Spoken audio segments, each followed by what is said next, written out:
We all know what 4x4s look like. They're robust, square-jawed, big, and this is one of the biggest, the Range Rover. It's 2.5 tons on 20-inch alloys. And this is the smallest one you can buy, the new Fiat Panda 4x4. In comparison to the Rangy, it's like a toy, and just about big enough for real people. Now you might think that a four-wheel drive Panda is nothing more than a gimmick. It's a glorified ride-on lawnmower, more suited to trotting across somebody's wet lawn. But you'd be wrong, because this is a feisty little David, ready to slay off-road Goliaths. In fact, it's spoiling for a fight.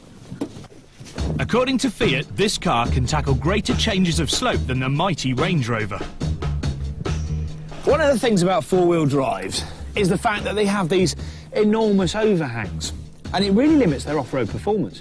Let me demonstrate with my little baby Range Rover here. See, he's trotting around off-road and everything's cool until he tries to get up a slope from the flat. And if you watch, the front end digs in before the front wheels have a chance to get some purchase and drag him up the slope. Same thing happens if he tries to reverse up. Look, overhang, takes away the wheel's grip, and that's it, you're finished.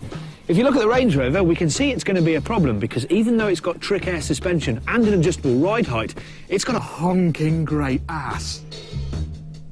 The Fiat doesn't have either of those hindrances because the wheels are so close to the corners of the car. The short wheelbase also means that you minimise the risk of grounding out when you reach the crest of a peak. And Fiat also claim this car can climb a gradient of 50 degrees. That's 5 degrees better than the Range Rover. To find out whether the Fiat really can walk the walk, we thought we'd put it to the ultimate test. This is Delabole Slate Quarry, the nearest thing we could find to an asteroid strike. As holes go, it's rather big. Over 400 feet deep, in fact. It's amazing what a few picks, shovels, well, and the odd stick of dynamite can do.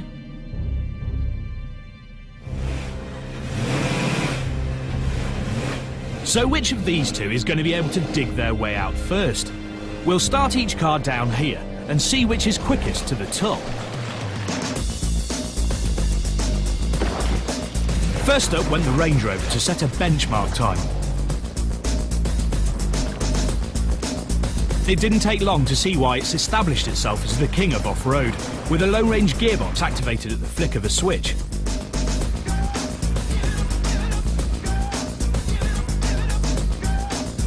Frankly, the overhangs didn't seem to be a problem. It crushes obstacles and sped over the line in just 90 seconds.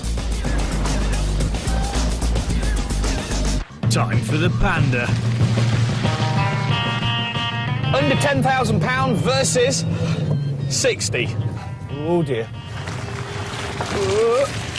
Now the old Fiat Panda 4x4, you remember that really square one, used to be really popular with the police in the Alps because it went places other cars just couldn't get in order to arrest alpine miscreants. And it's still got that kind of mountain goat vibe.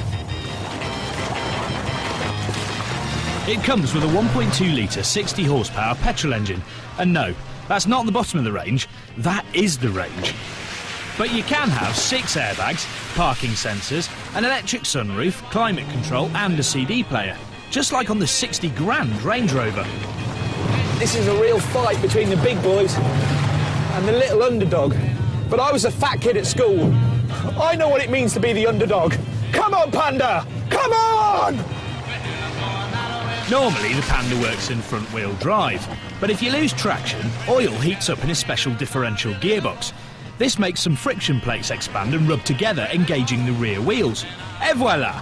4-wheel drive. No buttons, no levers, just clever mechanics. Brilliant!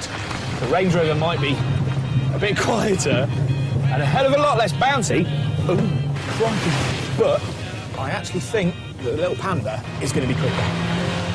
Now, mainly because it's just flying around. It's so much more manoeuvrable. Ooh, gosh. But then disaster struck. In the incline that the Range Rover crushed, the Panda was found wanting. Small overhangs or not, the Range Rover's trick 4-wheel drive system offers better traction. That last hurdle cost us 10 seconds. And victory. But remember, the Panda cost just over 9 grand. And with its high driving position, nimble handling and roughy-tufty personality, The Panda 4x4 is ideal for tackling the potholed, crater-filled surface, otherwise known as your typical inner city road.